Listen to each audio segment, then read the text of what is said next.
যদি লাইফে কখনো তোমাকে কেউ ঠকায়, তোমাকে কেউ চিটারি করে, বাটপারি করে, আমি তোমাকে 3টা অ্যাডভাইস দিব। যদি মনে রাখতে পারো, জীবনে কারো ঠকানো মনে হবে না ইনশাআল্লাহ।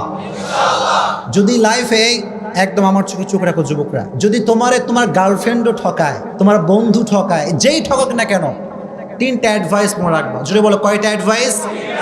নাম্বার 1, কেউ যদি তোমারে কখনো ঠকায়, তুমি আগেই বিশ্বাস করবে আমি ঠকি না, আমি জিতে গেছি আলহামদুলিল্লাহ।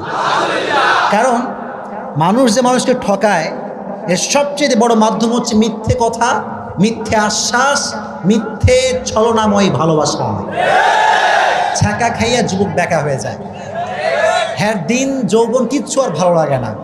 তো এই যে মানুষ তোমাকে ছ্যাঁকা দেয়, কষ্ট দেয়, প্রতারণা করে, এটা মিথ্যের মাধ্যমে মানুষ বেশি করে। হাদিস শোনেন, একবার রসুল করিম সাল্লাল্লাহু আলাইহি ওয়াসাল্লামকে একজন সাহাবী বলল, ইয়া রাসূলুল্লাহ, আপনার উম্মত কি জেনা করতে পারে? রসুল বললেন যে হ্যাঁ, মিস্টেকলি করে ফেলতে পারে, এই গুনাহটা হয়ে যেতে পারে। ইয়া রাসূলুল্লাহ, আপনার উম্মত কি সুদ খেতে পারে? রসুল বললেন হ্যাঁ, মিস্টেকলি খেতে পারে, ভুল করে গুনাহটা করতেও পারে। কিন্তু রসুল বললেন দেখো, আমার উম্মত একটা গুনাহ কখনো করতে পারে না। একটা গুনাহ যদি কোনো উম্মত করে, সেই উম্মত আমার উম্মত থাকবে না। সেটা কি? যে উম্মত মিথ্যে বলবে, সে উম্মত আমার উম্মত হতে পারে না। ঠিক কিনা বলেন?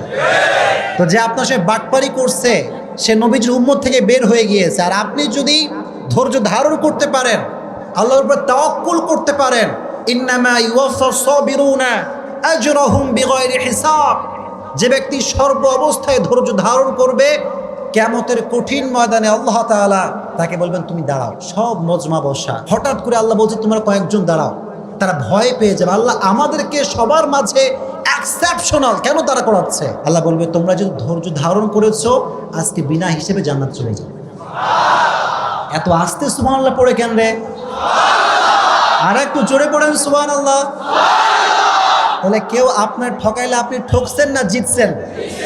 Number 1 advice. নাম্বার 2 অ্যাডভাইস হচ্ছে, যখনই ঠকবেন, কষ্ট পাবেন, আগেই পড়বেন আলহামদুলিল্লাহ। এত আস্তে কেন? জোরে পড়েন আলহামদুলিল্লাহ।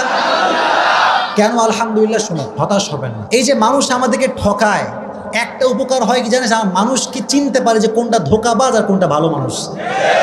এটা জীবনকে আরো সামনে এগিয়ে দেয়। एंड यू नो, जिंदगी में कभी कभी आगे बढ़ने के लिए एक कदम पीछे भी जाना पड़ता है। জীবনে কখনো কখনো সামনে আগাবার জন্য এক কদম পিছু পা ফেলতে হয়। ঠিক কিনা বলেন? মিজানুর রহমান আজহারি বলেছিল, আধারে ভয় পেও না, আলো আছে আড়ালে, অন্ধকার পালিয়ে যাবে তুমি উঠে দাঁড়ালে। আমিও সেই কণ্ঠে কণ্ঠ মিলিয়ে বলতে চাই, যুবক, ছ্যাঁকা খেয়ে বেকা হয়ে যাও না, শক্ত হয়ে দাঁড়াও, শপথ গ্রহণ করো, ইস্টাবলিশ হয়ে দেখাও। আর যে মানুষ তোমাকে ধোঁকা দিচ্ছে, আগামীকাল সে আফসোস করতে করতে মরবে। এই জন্য যখন কেউ চিট করবে, পড়বা আলহামদুলিল্লাহ, পারা যাবে ইনশাআল্লাহ। অ্যান্ড লাস্ট অ্যাডভাইস, এটা বলে আমি আলোচনায় ফিরে যাব ইনশাআল্লাহ। যদি কখনো তোমাকে কেউ ঠকায়, মনে রাখবা যে মানুষকে ঠকায়, সে তার লাইফে সুখ খুঁজে পায় না। ঠিক না?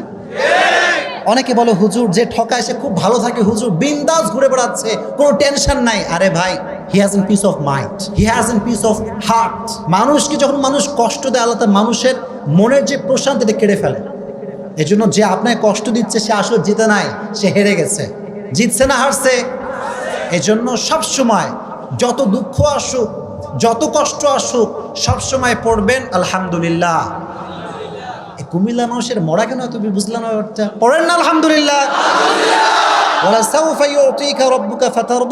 তুমি যদি বিশ্বাস এবং ভরসা আল্লাহর উপরে করতে পারো, অচিরেই তোমার রব তোমাকে এমন কিছু দিবে, তোমার জীবনের সমস্ত দুঃখ কষ্ট আল্লাহ তাআলা দূর করে দিবে। সুবহানাল্লাহ পড়েন।